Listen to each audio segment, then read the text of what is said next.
Hello, special educators. Here is the support video for week 5. Of course, there's the link to our PowerPoint where we went through the Venn diagrams to really take a look at where restorative practices, design thinking, and PBIS overlap and also how they're distinctly different.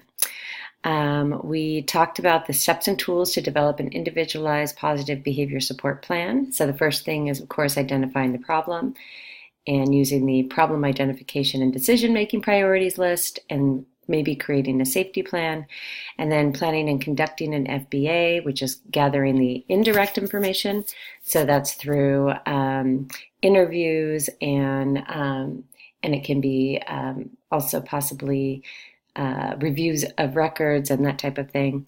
And then conducting direct observation, so going in and doing a classroom observation of the student, possibly taking data to figure out how often, the frequency and duration of the issue, and then summarizing the FBA to build a hypothesis and possibly testing the hypothesis or revising.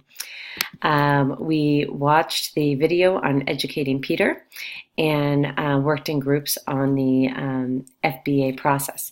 So just to kind of bring us up to speed, so I'm going to click over here.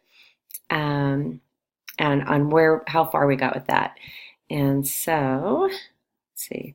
When you go to the forms from Snell and Janie, then remember what we did.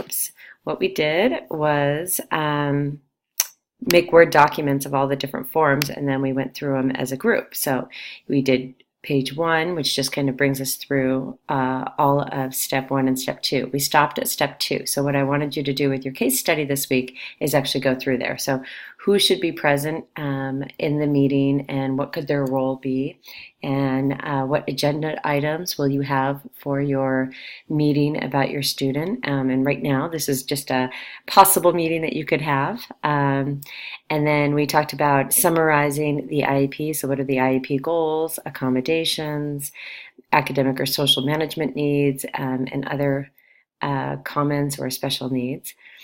Oh, and then also I wanted to remind you that if you download the Bambara, go to the website for Bambara, which it gives you the website at the beginning of your book. You can go through here and see that step 1 worksheet actually filled out, and they go through and they give you an example.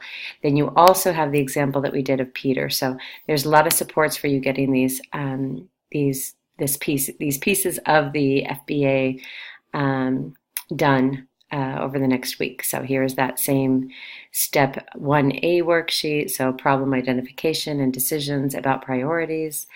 And then is a safety plan needed?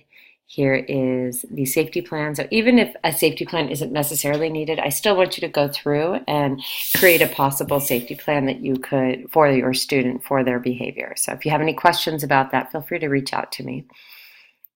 And then incident report. So this is if your school doesn't have one, then, which every school nowadays usually does have one of these, but making sure that you're really getting a good report if you see any of the major things happening in class. And then this also goes along with the safety plan so that you know that it's got all the important information. So you might not have that one filled out, but having that as a resource is important. So step 2A we did, and so this is where you're really looking at all the different quality of life indicators and then how that looks. And remember, so this is step 2A. So here's a filled in step 2A that you can use, and then plus we have the one from Peter. So we've got a lot of resources for you to really understand how to do this. And then you want to do the academics and communication section. And this is kind of how does the student accomplish these communicative processes? Describe any medical, health, or sensory concerns. And then, of course, the target behavior. And this is the ABC section. So you may already have this done, but this is just putting it down into a document. And then step 5 is the decisions and next steps. So should other people be interviewed? Yes or no? And if so, who? Is there a quantifiable baseline for the target behavior? And is there any additional information? And then the schedule analysis, we've got a document for that where you can just kind of look at how they do in each different class setting. Interval recording or scatter plot that you can fill in. And many of you already have this information, but you did it on hand written things. If you want to, if you actually have it in a typed up, nice formal one, then you can actually paste that in instead of using this document. That's okay, but I just want to see the data actually spelled out. And then the ABC form.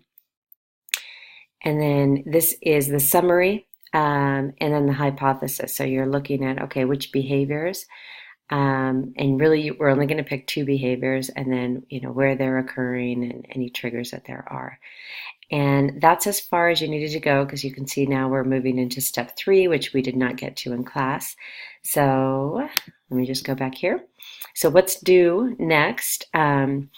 1, I want you to read chapters 4 and 5. That will also help you fill out sections 1 and 2.